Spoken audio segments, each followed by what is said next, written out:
الحمد لله رب العالمين والصلاة والسلام على أشرف المرسلين سيدنا محمد وعلى آله وصحبه أجمعين. My beloved brothers and sisters, Assalamu alaikum wa rahmatullahi wa barakatuh. Alhamdulillah, all praise be to Allah subhanahu wa ta'ala, who has gifted each and every one of us with at least one night of Ramadan. Welcome to Ramadan 1445 and Ramadan 2024. We thank Allah subhanahu wa ta'ala. For the last 3 months we've been making that dua, Rabbana ballighna Ramadan. Ya Allah, grant us to reach Ramadan. Grant us to reach Ramadan. Allah answered your du'as, our du'as, walhamdulillah. And as we know that the Nabi sallallahu alaihi wasallam, before the month, when the month of Ramadan came upon the Sahaba, he reminded them that this is a month in which you can attain Jannah. No matter how far off you are, how problematic your life is, the doors of Jannah are now open and the doors of Jahannam are closed. And alhamdulillah, the first night of Ramadan, this is the night where we purify our niyyah. Our niyyah is not just to fast. Our niyyah is, Ya Allah, we want to get the full benefit of this month. And we want to achieve Laylatul Qadr, Ya Allah. We want to know that, Ya Allah, we hope and we pray that at the end of this month, we are entered into Jannah. We are entered into Jannah. Ameen. And we pray for success. We also wish to thank and welcome all of you for choosing Boorhaanol Islam.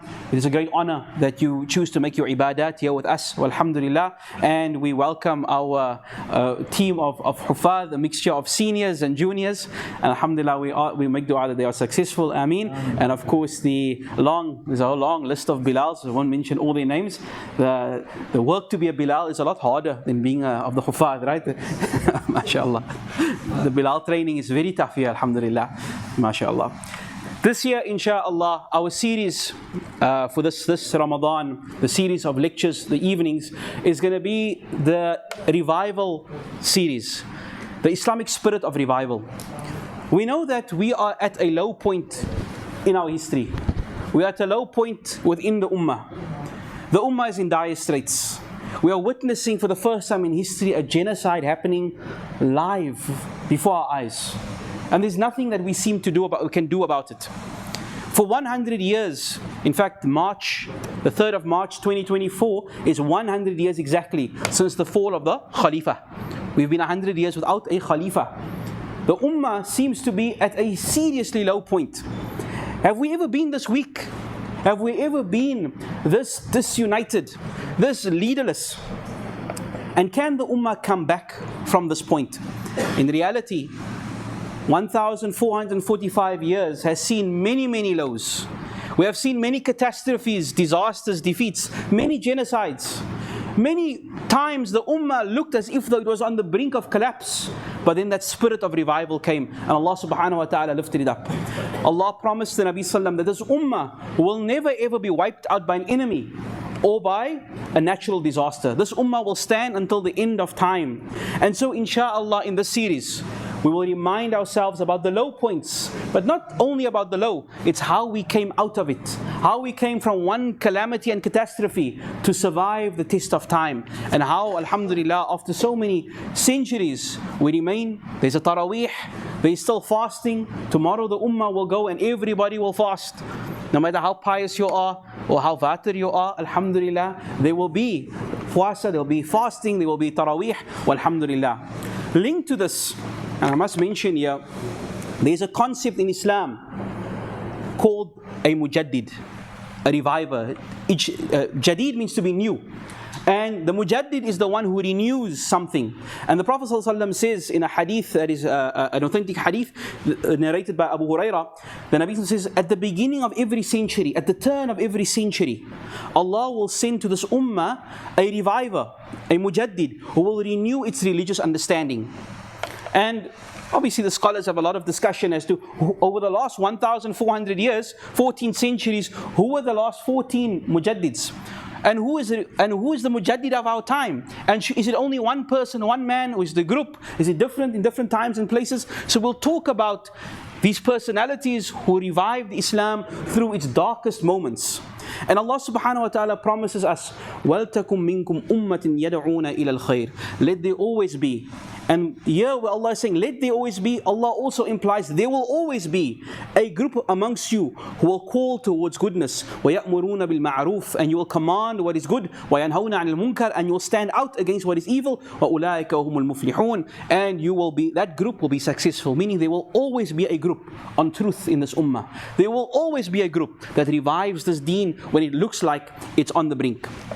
So, for part 1 of the series, we turn back the pages to the first fitna, the first civil war within Islam. This is perhaps the first dark chapter of our history, at a time when we had never seen something like this before. The Muslim ummah fighting itself. The Muslims, Sahaba, going to war with one another. It was a dark moment, and how did we come out of it? And so we begin. The age of the Caliph, the age of the Khalifa, started after the death of the Nabi sallallahu alaihi wasallam. The Prophet sallallahu left, and he had done his job. He had conveyed the message, and he had brought Islam to the world.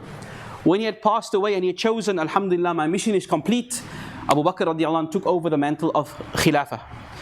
And from the very first day that he took over, wherever, left, right and center, crisis arose. In fact, Medina itself was about to be invaded. False prophets emerged. Kuffar were being killed. And within that very short reign of Abu Bakr radiallahu anh, and this is the man that whenever the ummah was in difficulty, the man that stood forward, Abu Bakr radiallahu anh, he stabilized the situation. He defeats all the false prophets. He brings all of Arabia back to where it was under the time of the Nabi Sallam. He brings the Quran into a mushaf till today, preserved. And before he was departed, the armies had left Arabia and they were on the footsteps, on the borders of the Roman Empire and on the Persian Empire. This upstart group from the desert was challenging the superpowers of the world. And then he hands the reins over to Sayyidina Umar al-Khattab, and for 10 years it is just unbelievable progress. Sayyidina Umar under his caliphate, under his rule, the Persians are brought to their knees. The Romans are brought to their knees. Islam, the Muslim Ummah, goes from a group of Bedouins in the desert to the leading global superpower. And he establishes not an empire, but a civilization. Sayyidina Umar radiallahu anh is assassinated by an outsider, and then Sayyidina Uthman takes over. And for 12 years he rules, and he continues on that trajectory. But towards the end of Sayyidina Uthman's rule, things start to fall apart. New people, new converts into Islam. And Islam now spreads almost to the Atlantic Ocean on the one side, and almost to the Indian, to almost to the Chinese, to China on the eastern horizon. And with this, and it's sad that in the days of izzah, of strength, that's when the fitna comes in. It is the leading civilization on earth.